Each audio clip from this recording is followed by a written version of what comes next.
we want to make sure that there is a story for every single kind of fan. A lot of what I've been working on in the last few years just so happens to be stories and content for women, for girls, for minorities. We are going to inject experiences that we have in the real world, our real life experiences, and the stories that I create and that I have worked on or collaborated on very much reflect some of the experiences that I've had.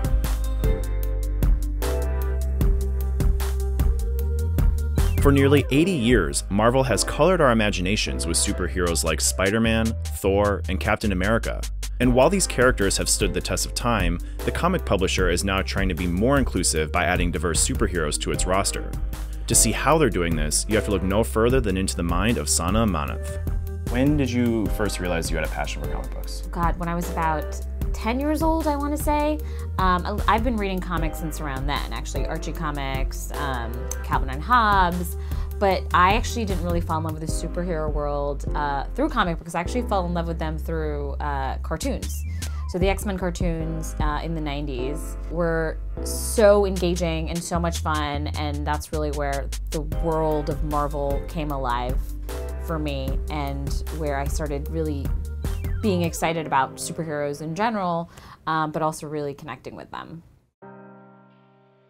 February 2014, Kamala Khan was released as Ms. Marvel. You know, she's your brainchild. Why was this a story that needed to be told?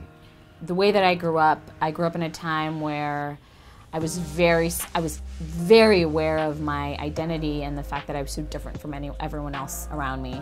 I was not the norm. As I grew up and during my formative years, particularly preteen years, there were events that happened in the world around me where Muslims started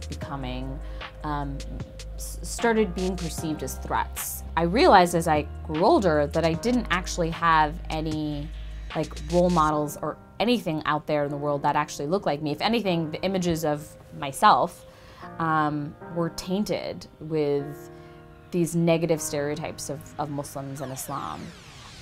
And also the standards of beauty were not me either, right? It was always white, and I did not have anyone that I could connect with. And when you're trying to compare yourself to somebody else that looks nothing like you, that is nothing like you, you're not going to appreciate who you are and what you can actually become. And so Ms. Marvel kind of spun out of that idea, is creating a character for people who didn't feel like they were represented, and not necessarily just creating a Muslim character, but creating a character who was going through all of these different issues and insecurities that a lot of kids do. This isn't a Muslim/brown issue. This is just an issue about being young and trying to figure out who you are and feeling like you are comparing yourself against just an unattainable standard. I want to get into Marvel Rising. Yes. Marvel Rising obviously is launching 2018. It's a multi-platform animation franchise. There's a lot going on with it. Can you just explain what Marvel Rising is? So Marvel Rising is sort of this great animation event, and it's featuring all of the characters at Marvel that are so popular right now. They are truly what we consider the next generation of Marvel heroes. And they are for the next generation of Marvel fans. It's really about them discovering who they are as heroes, who they are as just regular teenagers, and reminding one another that they really have something to believe in. You said, with Rising, there is a character for every Marvel fan. Yeah. Why is that important to you personally and also for the Marvel brand?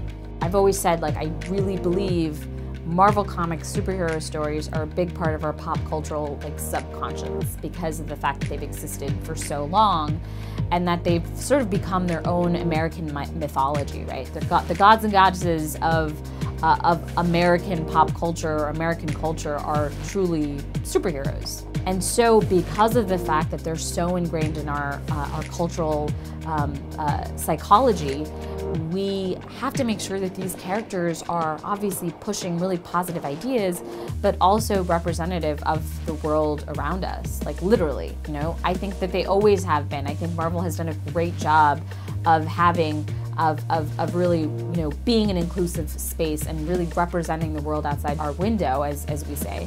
But I think this is really the next phase of that, about showcasing all different kinds of backgrounds and experiences, and also all different kinds of body types as well. That's incredibly important, because these are characters that we hope that the next generation, that younger fans are really going to connect with. Obviously, the audience of who is reading comics is changing, but are there challenges in, producing content for a fan base that might still be tried and true to the original stuff? We're constantly trying to tell the same story in different ways, right? And so, yes, I think people might be taken back by that, but it doesn't mean that Wolverine's gonna stop existing, or Steve Rogers is gonna stop existing, or Tony Stark is gonna stop existing. That couldn't be further from the truth. We love these characters as much as our fans do. We just wanna make sure that we are constantly challenging ourselves, challenging our audiences, and really challenging our heroes, so that their adventure continues to grow and expand, and that they will exist for another 50 to 80 years, 100 years. If we keep them stagnated, no one's really gonna want that. Like, they might think they do, but they don't. We need to make sure that we are doing something new in order for us to keep telling really great stories.